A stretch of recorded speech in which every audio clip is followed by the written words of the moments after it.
पत्रकारों से बातचीत करते हुए डिप्टी सीएम दुष्यंत चौटाला ने कहा कि आज की मीटिंग में 4 शिकायतें पेंडिंग रखी है, जिनकी जांच शुरू की गई हुई है, जिसके लिए जांच कमेटी बना दी गई है। हरियाणा में पावर कट के सवाल पर डिप्टी सीएम ने कहा कि 22 जिलों को पावर देना हमारी जिम्मेदारी है और आज 5200 गांव और अर्बन एरिया में 24 घंटे पावर देने का काम शुरू कर दिया गया है। वहीं उन्होंने कहा कि अदानी ग्रुप से जो पावर आनी थी उसे लेकर उन्होंने 1 मई से पावर देने का वायदा किया है। इसका साथ ही उनका कहना था कि शहरी क्षेत्रों में सेक्शन लोड से ज्यादा मांग हो रही है, फिर भी पावर कॉर्पोरेशन लगातार प्रयास कर रहे हैं। ग्राम पंचायत चुनाव पर उन्होंने कहा कि हमारा वायदा था हरियाणा में बैकवर्ड को 8% और महिलाओं को 50% हिस्सेदारी देंगे। हम आज भी उस पर अटल हैं। इस पर जैसा कि हाईकोर्ट आदेश देगा उस पर आगे की कार्रवाई की जाएगी।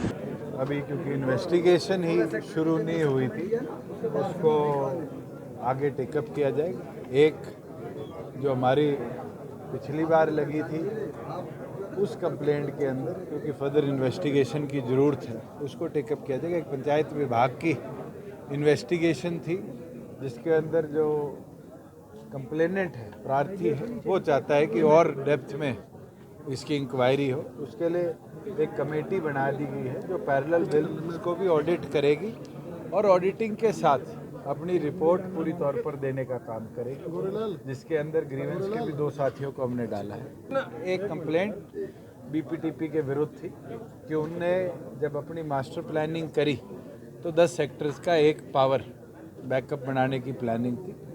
आगे उनने फर्दर उसको रिवाइज किया और सेक्टर वाइज प्लान किया, मगर कई रेजिडेंट्स आज यहाँ आए, 700 लोग एक सोसाइटी में रहते हैं जिनको अभी तक पावर कनेक्शन नहीं मिल पाए। DHVVN अपनी ओर से डिटेल्ड एक रिपोर्ट अगले 24 घंटे में कमेटी को पुटअप करेगी और उसके साथ साथ BPTP टिल द टाइम वो अपना कनेक्शन उनको अश्योर ना कर पाए, पावर उनको ना दे पाए, जेनसेट्स के सपोर्ट पे भी DHVVN के रेट पावर सप्लाई करने का काम करते हैं। अब पावर की बात है, सरकार बहुत कुछ कर रही है।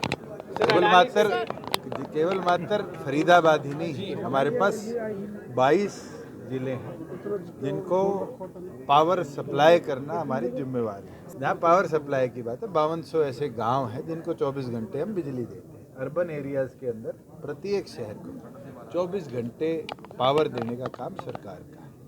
मगर बिल्कुल हमारे खेदड़ का 300 मेगावाट का एक प्लांट आज डाउन है। अदानी से जो पावर आनी थी उसके अंदर उन द्वारा 1 मई से रेगुलर सप्लाई का वादा किया गया है। इस दौरान हमने टेम्परेरी अरेंजमेंट्स करे हैं ऑल्टरनेटिव सोर्सेज से।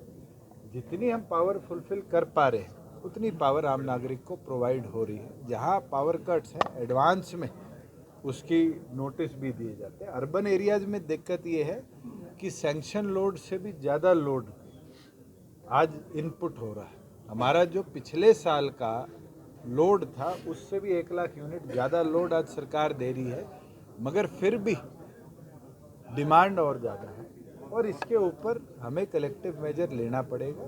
और मैं मानता हूँ कि जो हमारे पावर 2 कॉरपोरेशंस हैं वो इसके ऊपर अपनी ओर से सारे प्रयास भी कर रही हैं कि जल्द से जल्द, चाहे वो थर्मल हो, चाहे रिन्यूएबल हो, चाहे हाइडल हो, जहाँ से भी पावर मिले, जिस कॉस्ट पे भी मिले, हम पावर लेकर इंडस्ट्री को भी और आम नागरिकों के घरों में भी, ऑफिसेज में भी पावर प्रॉपर प्रोवाइड करें। एक मामला मेरे संज्ञान में आज आया जहाँ एक कॉन्ट्रैक्टर ने ग्रीवेंस डाली हुई थी कि जो 3 STP बनने थे उसके अंदर कोई एक लिटिगेशन यूपी गवर्नमेंट के साथ चल रही है। उसको हमने टाइम बाउंड किया है कि हमारे अधिकारी भी, और मैं स्वयं उत्तर प्रदेश के फॉरेस्ट मिनिस्टर से भी आज बात करूंगा, उनके ACS फॉरेस्ट से भी बात करूंगा कि वो NOC जितनी जल्दी हमें दे दे, हम अपना काम पूरी तौर पर बधाई देता हूँ। नहीं, मगर ये पहली बार देखा है कि एक पे विश्वास ना हो तो 4 उसके नीचे बिठा दो या उसके साथ बिठा दो। और एक चीज़ जरूर है, ये 5 अलग गुटके, और मैंने सुना है अगले महीने चंडीगढ़ का क्या कहते हैं प्रवेश होगा एक बार देखते हैं कि पांचों एक गाड़ी में चंडीगढ़ पहुंचेंगे या 5 काफिले लेके जाएंगे और कितनी दूर तक इकट्ठे चलेंगे, ये तो आने वाले समय में है। ये प्रयास पंजाब में भी किया, पंजाब का भी बंटाधार हो गया। ये प्रयास उत्तर प्रदेश में भी पहले किया था, उत्तर प्रदेश का भी बंटाधार हो गया। हिमाचल में और हरियाणा में इस बार किया है। और मैं मानता हूँ कि ये कांग्रेस के, वो एक इंग्लिश में कहावत है ना, last nail to the coffin, वो वाली हाल है। बंटाधार करने के लिए मेरे ख्याल से राहुल गांधी की नई तकनीक है। तो कुलदीप जी को कहता हूँ, राजनीति में आदमी कंफ्यूजन में डिसीजन ना ले पाए तो सक्सेसफुल नहीं होता। वो मामला आया है बिल्कुल, जिसके अंदर एक कमरा सब क्वालिटी कंस्ट्रक्ट हुआ। पिछली ग्रीवेंस में हमने पीडब्ल्यूडी के अधिकारियों को उसके अंदर डायरेक्ट किया था कि आप वहाँ जाइए, उस कमरे की क्वालिटी चेक करिए। क्वालिटी चेक करने पे पता चला कि बिल्कुल जो कंक्रीट की क्वालिटी है वो सब क्वालिटी थी। प्रिंसिपल की जिम्मेवारी है जब वो रूम बनवाते हैं तो उसको प्रॉपर मॉनिटर करें। और जो कंप्लेनेंट था उसने ये एग्री किया है कि वो 50% कॉस्ट पे दोबारा नई इन्वेस्टिगेशन एजेंसी के साथ उसको इन्वेस्टिगेट करवाएगा। मैं नहीं है, मगर मैं एमसीएफ कमिश्नर से जरूर आज इसकी डिटेल लूंगा कि क्या मामला है। मेरे पास तो एक मामला आपके फरीदाबाद के इंडस्ट्रियल यूनिट्स का आया था कि उनकी एक सड़क पेंडिंग थी जिसको 180 करोड़ रुपए में टेंडर आउट किया था। वो आपके सुप्रीम कोर्ट में, हाई कोर्ट में हमारे खिलाफ कॉन्ट्रैक्टर चला गया, विड्रॉ करार भी लिया और इस साल के अंत तक वो जो HSIDC और HSVP की जॉइंटली टेकअप करा हुआ प्रोजेक्ट है सीवरेज का, सड़क का, इंडस्ट्री की सहूलियत के लिए उसको हम कंप्लीट करते। फिर लोकेशन और साइट्स हैं तो ज़रूर आप मेरे को भी लिख के दो कि मैं आज ही उसकी रिपोर्ट मंगा के तुरंत उस पर। चुनाव की बात है, पंचायत चुनाव सब जुडियस है। हमारा वादा था कि हम हरियाणा में बैकवर्ड को 8%, महिला को 50% हिस्सेदारी देंगे और हम उस वादे पे अटल हैं।